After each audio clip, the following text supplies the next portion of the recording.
tu gribi sākt ar kripto nodarboties, vai tu nodarbojies jau, atrast līdzīgi domājošs cilvēks, kas to dara, kur tu vari pajautāt palīdzību, pajautāt jautājumus, jo daudzi bieži saka, piemēram, kāpēc man maksā par mācībām, ja? Es uz skamu vairāk samaksāju, nekā es būtu samaksājis par mācībām, piemēram, ja? Uzlauzu kontu, es samaksāju vairāk, nekā par, ja man kāds būtu pateicis. Man ieteikums vienmēr cilvēkiem tā, kā daudzi saka, jau pa vēlu bitkoins, jau 100 000, jau pa vēlu bitkoins, kad bija 20. Jā, un to visu laiku saka, un tāpēc mans tāds ieteikums ir, nekad nav, īstais laiks ir tagad. Neskaties, kas bija 15. 16. gadā.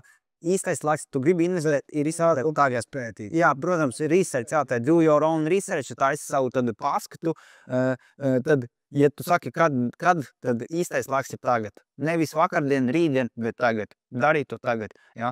Bitcoins pēc 10 gadiem potenciāli ar visām šiem, kas notiek fonā, ticu, ka viņš var aiziet līdz 1 miljonam. Tad, pēc, kad viņš būs 1 miljons, tad teiks, jau ir pavēlu, es taču varēju nopirkt par 100 000 vai par 95 000.